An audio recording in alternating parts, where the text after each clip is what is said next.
Welcome to the Tax.Pro show. I'm glad you're here.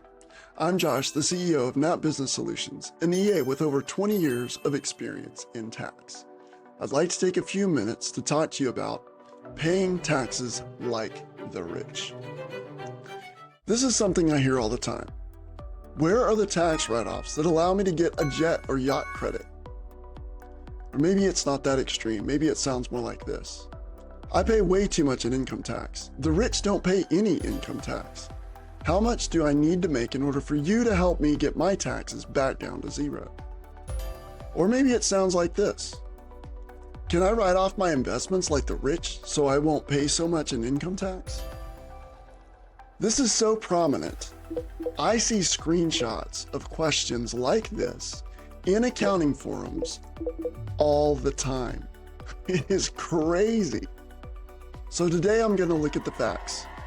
I'm going to walk you through not just hearsay, not just political propaganda, but we're going to look at the actual numbers by percentage to see who's actually paying the U.S. income tax.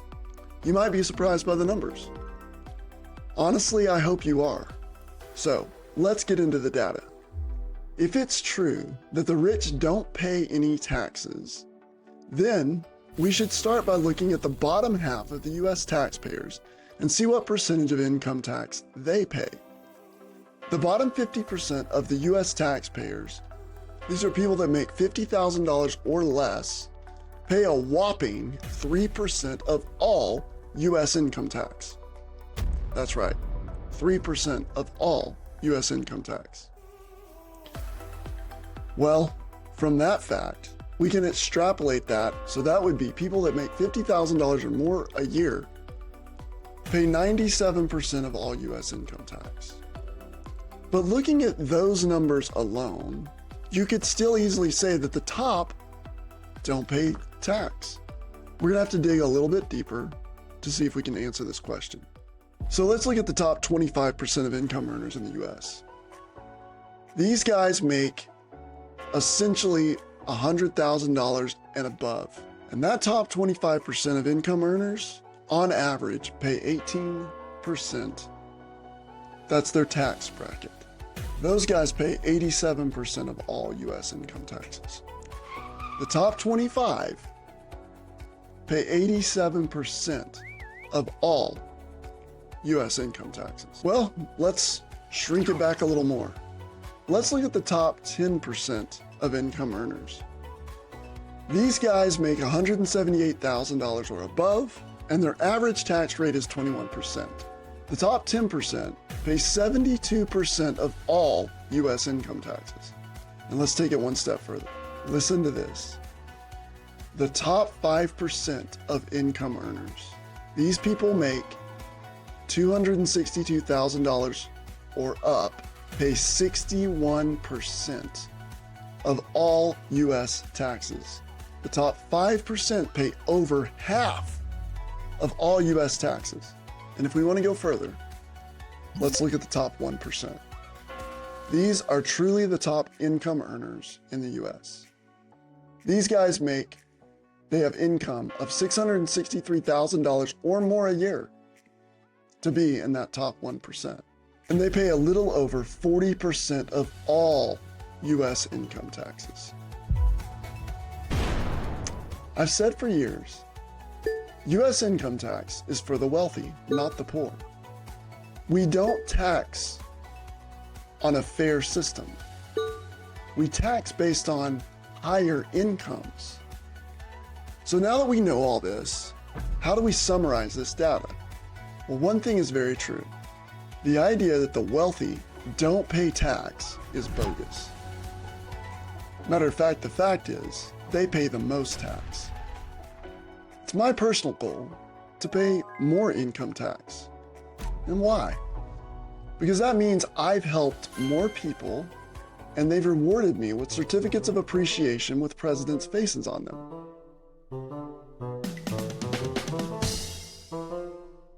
It is true that you can be tax inefficient. And that's why I have a team that helps our clients ensure that they are tax efficient.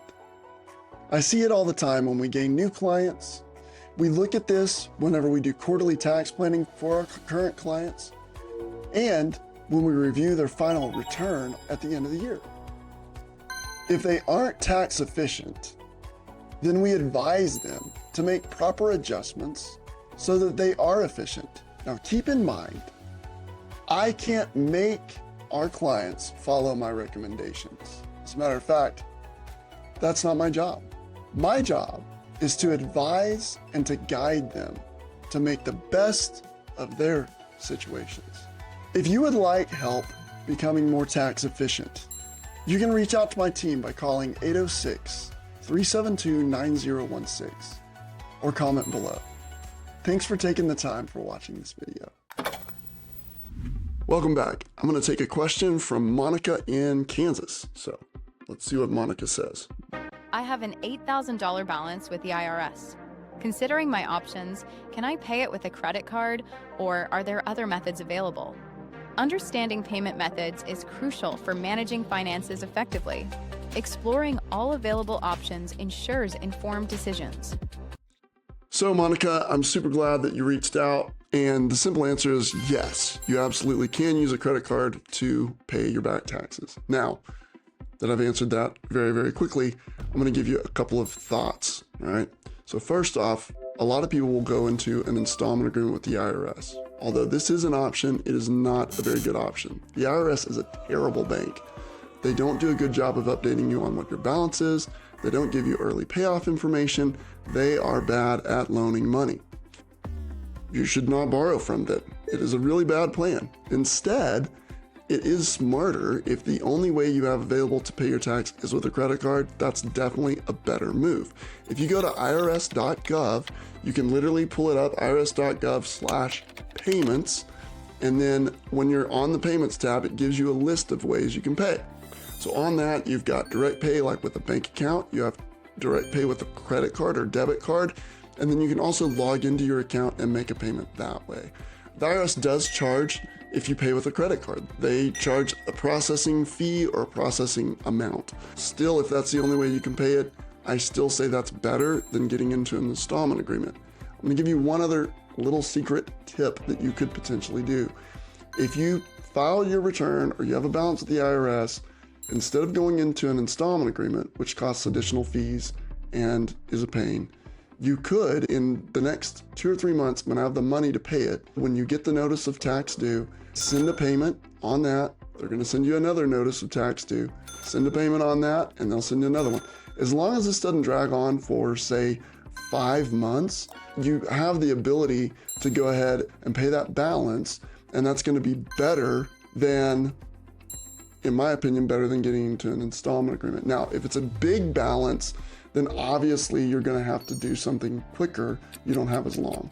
But if it's a small amount due, you really could potentially pay that out as long as you got it paid off pretty quickly without entering into an installment agreement. When it comes to paying the IRS, it's always best to pay your cash to pay your taxes. Cash, money out of the bank. Next would be to borrow the funds to pay it, and that could be with a credit card. And then the very last option is to enter like an installment agreement with the IRS, and that's not my preferred method, but it's better than doing nothing. Doing nothing is the absolute worst plan when it comes to paying your tax with the IRS. Don't be the guy that does nothing. Once again, I'm Josh. If you've got a tax question for us, you can reach out on our website, Tax.Pro, and we would love to get you an answer. You can also comment below. Don't forget to like and subscribe. Thanks. Hey, welcome to the Tax.Pro show. We're going to go to our next question. As a new business owner, navigating taxes can be complex. As a new business owner, navigating taxes can be complex. Many questions arise when starting out. A pressing concern is understanding financial obligations. So what taxes does an LLC pay? This is a great question. What taxes does an LLC pay? So let's talk about the LLC for just a moment. The LLC in and of itself is a state entity. States created LLCs. And when they did, IRS said, we're not going to recognize it. Instead, it's going to be disregarded, and we're going to just make it file as a sole proprietorship. So by default, it would be the same as a Schedule C. Now, the good news is as an LLC, you can make an election. You can ask the IRS to be taxed as something else. If you've got a partner, then you can be a partnership. Also, very similar to a sole proprietorship when it comes to taxes. If you elect to be a C Corp, then you're going to pay a flat 21% tax at the C Corporate level, plus whatever state taxes apply. Or if you're an S Corp, then all of that money, the income, the net profit, is going to flow back to your personal return and you'll pay taxes there. So the LLC in and of itself generally doesn't pay tax. It could pay margin tax in certain states, depending on where the state that the LLC was formed. But for the most part, the LLC doesn't pay tax. It just depends on how the taxing structure was set up. So the question you might have is, when do I make the election to be taxed as something other than a sole proprietorship? That's a great question. And it very much depends on your net income, what assets are in the business, and what your current tax efficiency is. So if you're inefficient for taxes, you might want to look at what your options are. Hey, thanks so much for joining us. If you have a tax question, reach out to Tax.Pro, and you can go to our contact us, fill out the form. We'll be happy to get you an answer. You can also comment below this video. Once again, Josh here with Tax.Pro. I appreciate you tuning in. Don't forget to like and subscribe. We'll see you soon. Thanks.